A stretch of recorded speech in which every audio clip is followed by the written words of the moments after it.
So then, greetings everyone. I am Paolo Tirotta, and my work is titled OptAGAN, Entropy-based Finetuning on Text by GAN. And I did this work as part of my master's thesis at the University of Bologna in Italy, along with Professor Stefano Lodi. And my work deals with text generation, which is a key application in many areas of NLP, such as summarization, machine translation, and dialogue generation, among others. And our model OptAGAN combines state-of-the-art research in text variational autoencoders, that is the Optimus model, and other machine learning techniques, namely generative adversarial networks and reinforcement learning. And hence the name OptAGAN, because of Optimus, augmented with reinforcement learning and generative adversarial network. And the reason behind the choice of this model, especially the Optimus and GAN combination, is that it already has shown a lot of promise with its applications in image generation. However, research is still lacking in the text generation field. And moreover, we improve over this baseline by integrating a common technique used for text generative adversarial networks, and that is reinforcement learning. And in particular, we propose a novel way to enhance reinforcement learning, not only by considering the quality of the generation, but also the diversity. And we do so by using the entropy of the model. And I will explain how. But first of all, since the structure of the model is quite complex, I'd like to introduce each of the processes one by one. And this is also helpful because the model actually has each process independent from the others. So we are able to execute them sequentially. And at first, I'd like to have a look at the variational autoencoder Optimus. And this represents the encoder-decoder part of the model. So Optimus represents the first large pre-trained variational autoencoder, and it is formed by two of the most widely used models in natural language processing, BERT as the encoder and GPT-2 as the decoder. Now we can think about our input text X if we look at the image to the right, and we feed this input text to BERT in order to obtain its output, which then goes through a weight matrix in order to obtain a latent vector Z. From this latent vector, we can then transform it again with a weight matrix and then feed it to GPT-2 in order to obtain the reconstructed text. Now, the objective of the VAE is to reconstruct text properly, but also a feature of this model is that the latent vector, and especially the latent space where these vectors are mapped to, maps sentences with similar meaning close to each other in the space. And this allows for things like guided sentence generation. So for example, by changing some values in the embeddings, we can change the tense or the subject and so on of a phrase while keeping the old structure the same as before. And moreover, Optimus, if compared to other language models, generalizes better due to a smooth latent space. And so we utilize Optimus as the building block of OptAGAN. But in order to generate new text, we need to be able to generate new latent embeddings, similar to the ones produced by the encoder. And an obvious answer to these problems are generative adversarial networks. And this is the generator discriminator part of the model, where we feed the random noise to the generator in order to obtain some new latent embeddings that, after training with the help of the discriminator, should be very similar to the ones produced by the encoder on a target dataset. And here I'd like to take a little digression and explain why variational autoencoders and generative adversarial networks are used together, especially for text generation in this case. And well, historically, GANs have had a difficult application to text because of the discreteness of this domain. In fact, the sampling operation that GANs do, if done on text, is discrete, and so we cannot backpropagate the loss of this model. So there is no way to train a GAN in this way. And research has mainly focused on two different paths. One of them is the use of reinforcement learning in the discrete domain. And another one is the use of approximation of text in the continuous domain. And that includes the use of VAE-GANs. And so this is a negative of GANs if applied to text. However, a positive is that GANs prevent the exposure bias of maximum likelihood estimation methods.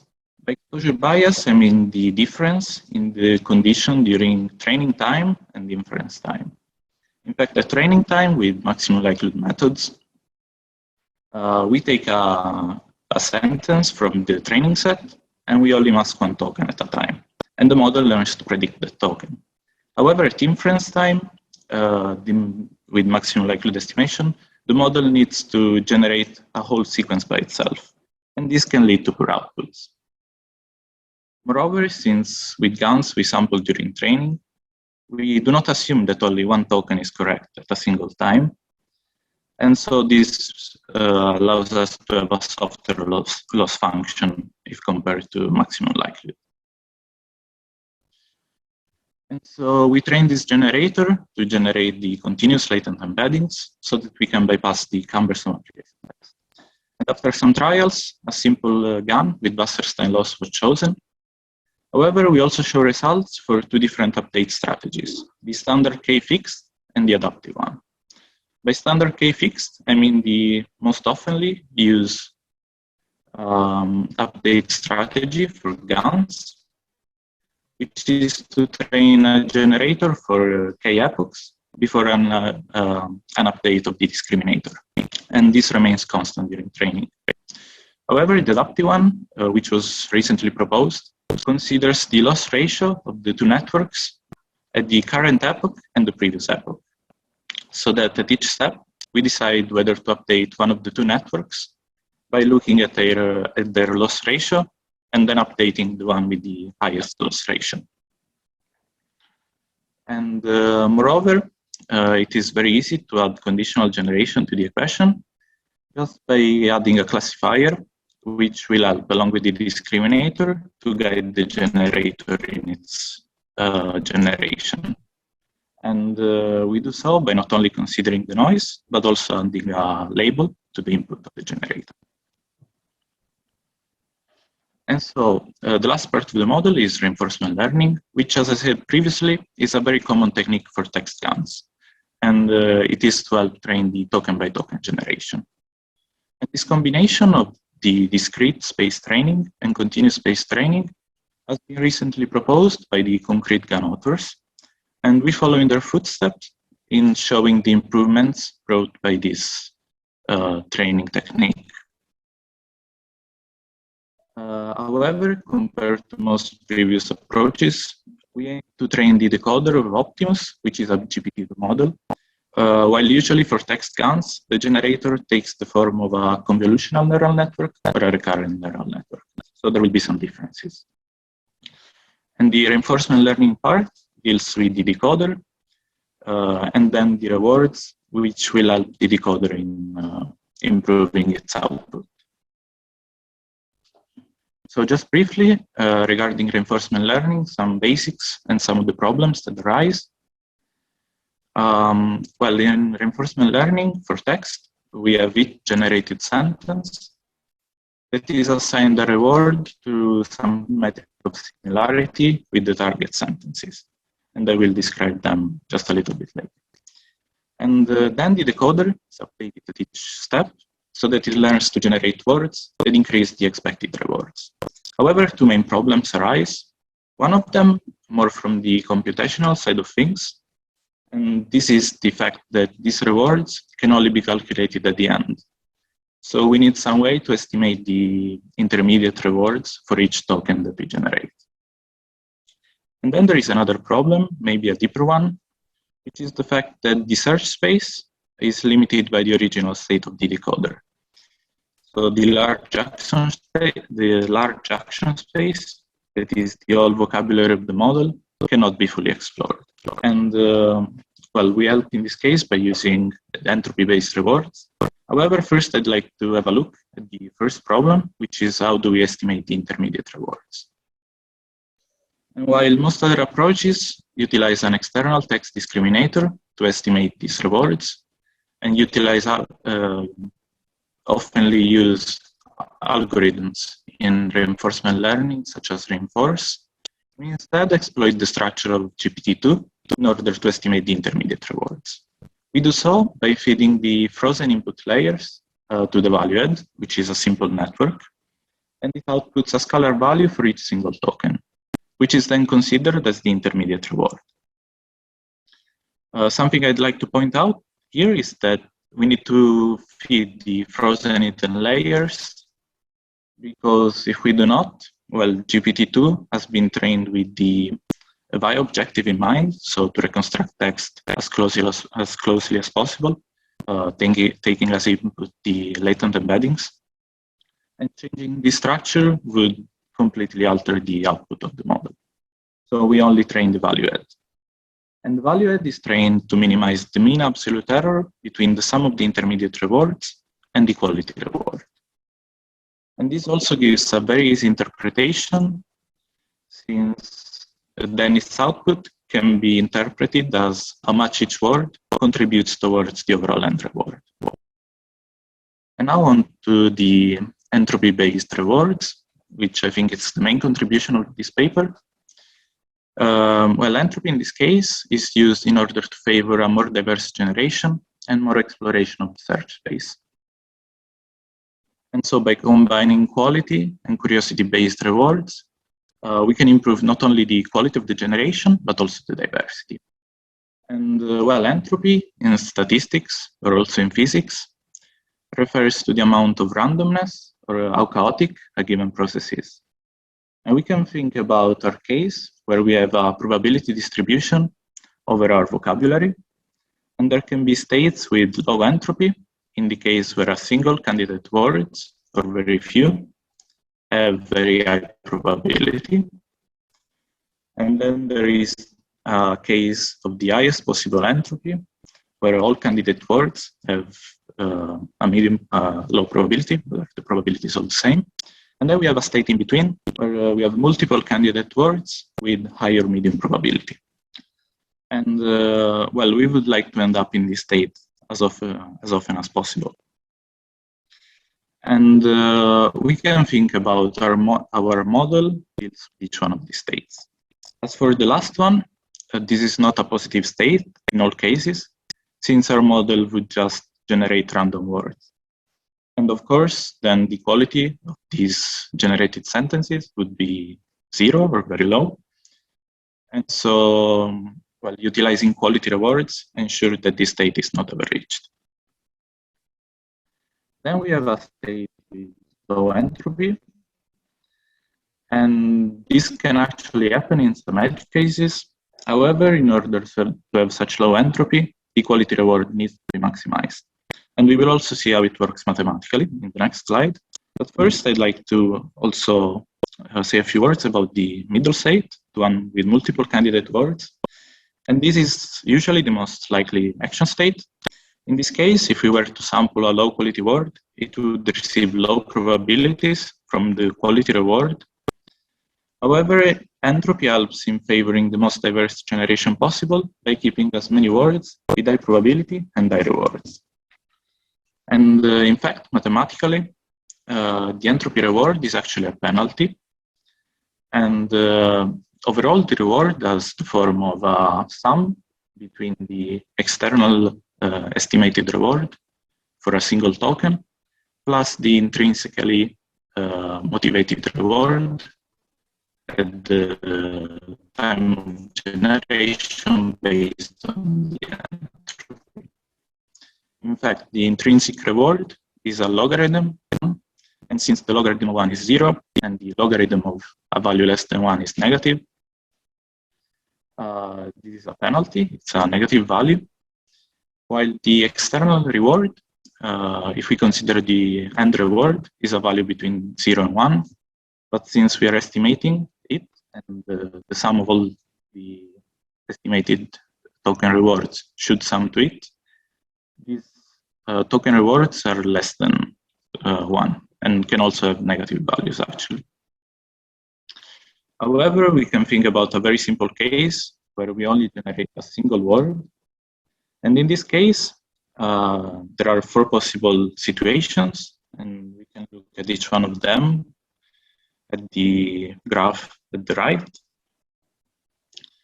And we can have states with high entropy and high rewards. And in this case, the probability of that generated token would go up normally, as the normal reinforcement learning algorithm says.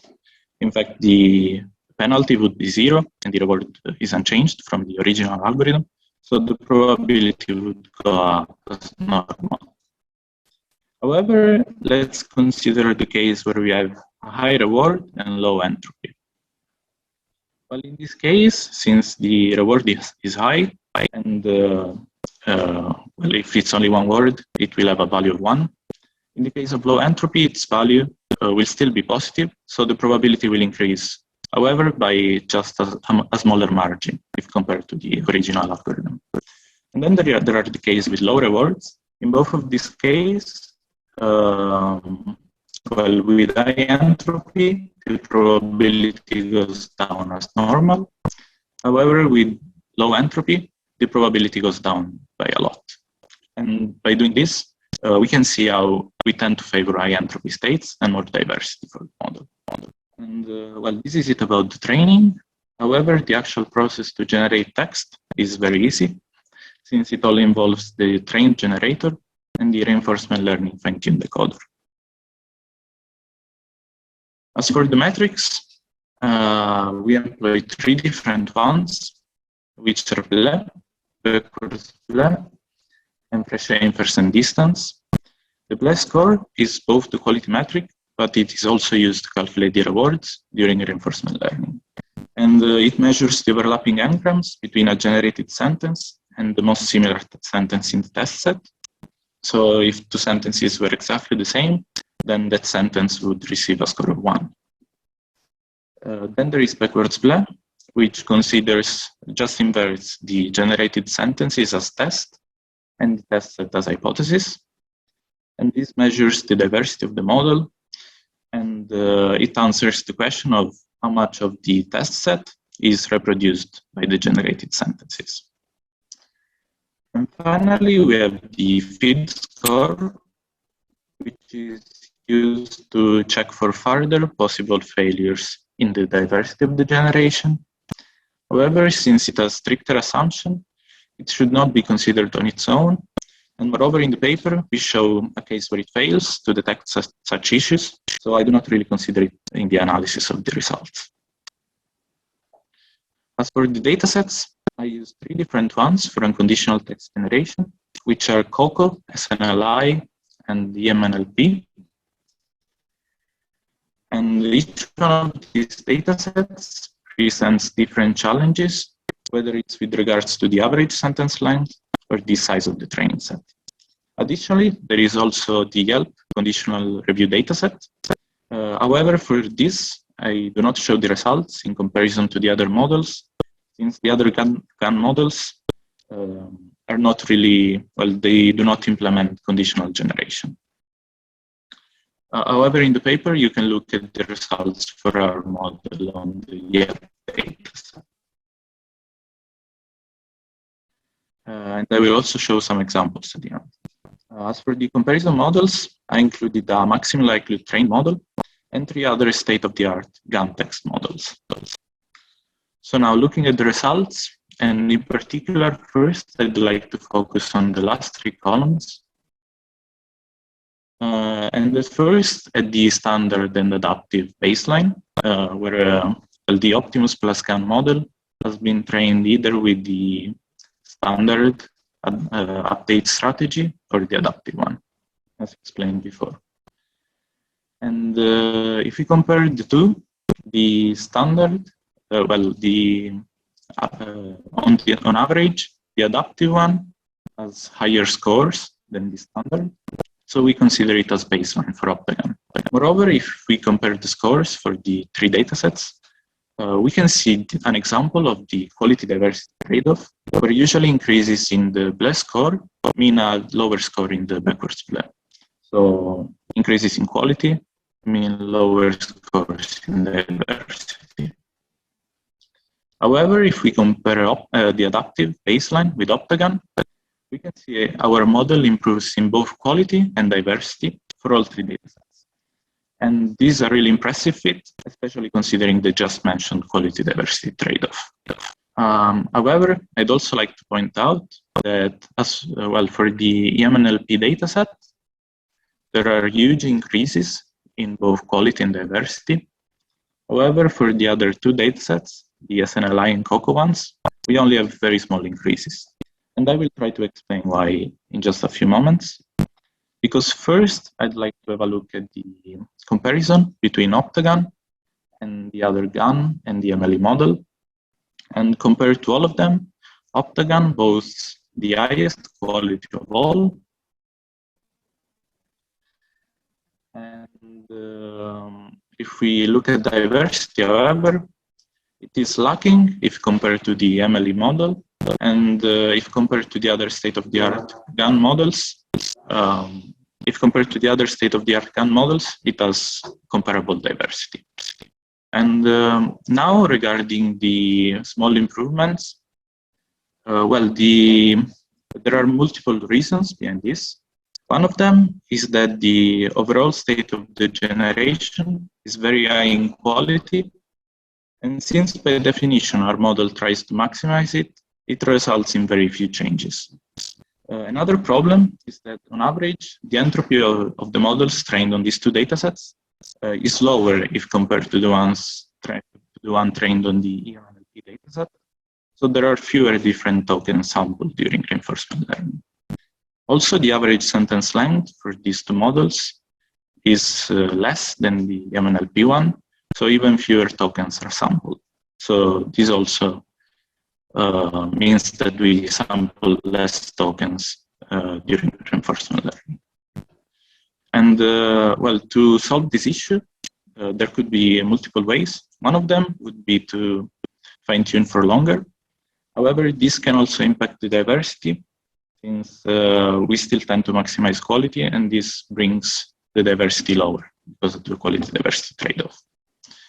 So maybe a better approach is to modify the penalty, so have a higher penalty and favor diversity in this case, either by trial and error, so by modifying the value and looking which value works best on a given dataset, or also by considering the starting average entropy of a model and automatizing the trial and error approach. So in conclusion, at first, we benchmarked the results of the Optimus and GAN model, which already surpasses all of the other state-of-the-art GAN models in the quality of the generated sentences. And conditional generation is also easily implemented. Then we follow other works in showing the improvements brought by training in both the continuous space and the discrete text space through reinforcement learning. And we also improve over these previous works by introducing a novel entropy-based regularization, which results in both higher quality and higher diversity. The form of this intrinsically motivated reward can also be adapted to many different use cases, favoring either of the two metrics. And finally, this work was not only limited to these results, but also involved many experiments on the network structure of the GAN, its loss functions, and update strategy. Moreover, further analysis on the fit metric, as I said before, and the anti-regularization were performed, and you can have a look at them in the paper. So here are some of the funnier generated sentences from the Yelp review dataset. So if you would like to have a laugh and read them, please do so. If any of you has any questions, I'd love to answer them.